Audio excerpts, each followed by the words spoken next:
Hello friends, അപ്പോൾ ഞാൻ wait കുറയ്ക്കാനുള്ള കുറച്ച് കാര്യങ്ങളാണ് കേട്ടോ നിങ്ങൾക്കിന്ന് പറഞ്ഞു തരാൻ പോകുന്നത്. ആദ്യമായിട്ട് തന്നെ നമ്മൾ രാവിലെ എല്ലാം കഴിഞ്ഞ് നമ്മൾ എണീക്കുമ്പോൾ ബ്രഷ് ഒക്കെ ചെയ്തിട്ട് നമ്മൾ 1 hand of almond കഴിക്കണം. അത് കഴിഞ്ഞ ശേഷം we need to drink some cotton or coffee or green tea. In green tea 3 calories are there. In coffee 2 calories are there. In cotton only nothing calories done on cotton, so that I am drinking cotton most of the day. I love cotton.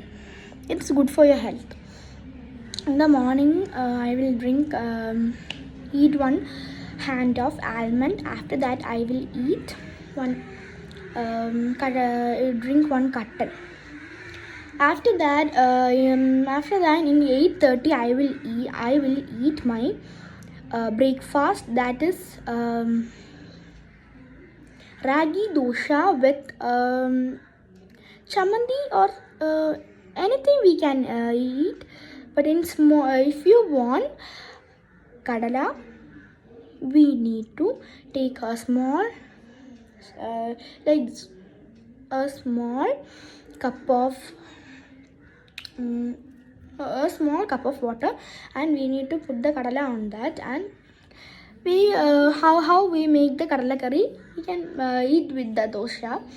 And in the breakfast we can eat fried egg with നമുക്ക് മുട്ട കഴിക്കാം, but നമ്മൾ പൊരിച്ച മുട്ടയെ കഴിക്കാൻ പാടൂ.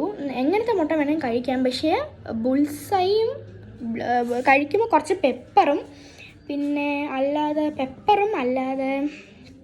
ഒണിയനും ഇട്ട് കഴിക്കാം. Onion കഴിക്കുന്നത് നല്ലതാണ് അതിൻ്റെ കൂടെ തന്നെ. ഇല്ലെങ്കിൽ നിങ്ങൾ വീട്ടിലൊക്കെ ഉള്ളി നമ്മളിങ്ങനെ വേസ്റ്റ് കൊണ്ടിടുമ്പോഴത്തേക്കും നമുക്കല്ലാതെ തന്നെ അത് കിട്ടും. വേസ്റ്റ് ഇടുമ്പോൾ നമുക്കത് കിട്ടും. നമ്മൾ വേസ്റ്റ് ഇടുവാണെങ്കിൽ ഉള്ളിയുടെ തോട് അങ്ങനത്തെയൊക്കെ കാണും, ഉള്ളിയുടെ വേസ്റ്റ് കാണും. ആ വേസ്റ്റിന് നമ്മൾ മറ്റേ പ്ലാന്റ്സിനൊക്കെ ഇട്ട് കൊടുക്കുകയാണെങ്കിൽ അതിൻ്റെ കൊച്ചു പാട്ടൊക്കെ സോയിലിൽ കിടന്ന് അലിഞ്ഞിട്ട് അത് ഇങ്ങനെ നോർമലായിട്ട് തന്നെ പ്ലാന്റായി വരും. അപ്പോഴത്തേക്കും അങ്ങനെ നിങ്ങൾക്ക് കഴിക്കുക എന്നുള്ളതാണ്. അപ്പോൾ ഇത്രയേ ഉള്ളൂ വെയിറ്റ് കുറയ്ക്കാനുള്ളത്. അപ്പോൾ ഓക്കെ, താങ്ക് യു.